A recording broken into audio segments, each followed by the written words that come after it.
Good morning. Welcome to a very special Take 5-minute inspirational message from Solid Rock Drogheda. Because today, of course, is Good Friday. It's a day whenever we remember the most sacrificial event in the history of the human race. We're all inspired by stories of great sacrifice, whether they are fictional, such as in the movie Titanic, whenever Leonardo DiCaprio swims off into the night to die rather than to overload a lifeboat. Today, of course, there is a new crop of sacrificial stories for us to be inspired by. A priest in Italy who gives up his ventilator for a younger person, saying, "I've lived my life, but they still have their life to live," and as a result he dies of the coronavirus. Or our health workers who are at such great risk and personal bravery are continuing to go into the hospital wards, into the intensive care units, and to care for people. And there's been outpourings of appreciation for that, people standing and applauding them on the street and even in the Houses of Parliament.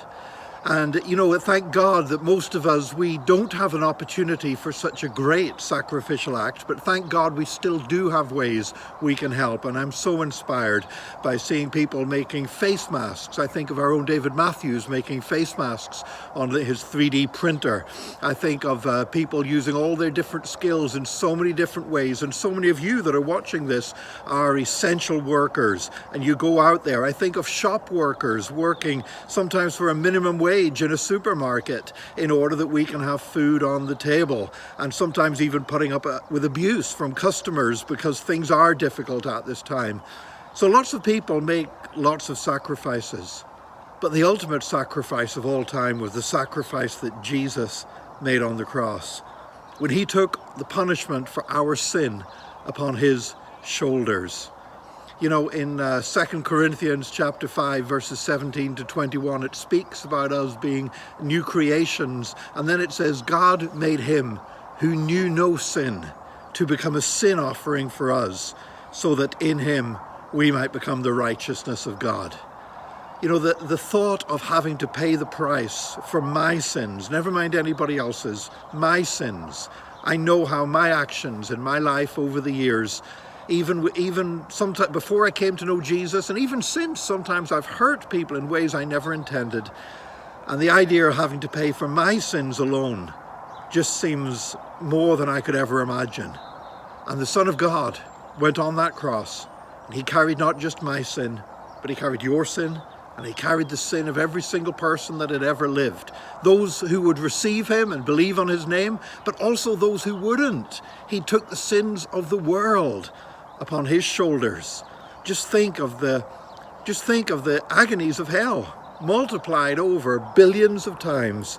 An eternal price had to be paid. And that's why none of us could ever have done it. It took an eternal God to pay an eternal price to provide for us an eternal salvation.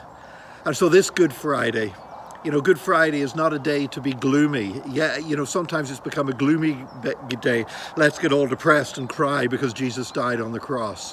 Yes, it is a day for reflecting on that awesome sacrifice and how much it cost, and the pain and the agony and the suffering. I remember a song that we used to learn at school, an Easter song, "There is a green hill far away," that contained the lines, "We may not know, we cannot tell what pains he had to bear, but we believe it was for us he hung and suffered there." And yes, Good Friday is the day when Jesus paid the ultimate price, the ultimate suffering, but it's also the day whenever he purchased for us the ultimate salvation. It's Good Friday. It's not Bad Friday, it's not Freaky Friday, it's not Gloomy Friday. It's Good Friday, because while it took an enormous cost, because of that, salvation is now free for you and me. We can receive him into our hearts by faith. And if you've not already done so, I would invite you, before you go any further on this Good Friday, to come to Jesus in prayer, to say, "Lord, thank you for dying for me on the cross. I want to put my faith in you. I want to believe in you. I want to receive you into my life. I want my life to be different." It's Good Friday. Let's rejoice in that fact. And if you can pray and ask Jesus into your heart today, it'll be the best Friday you've ever had or ever will have in your life.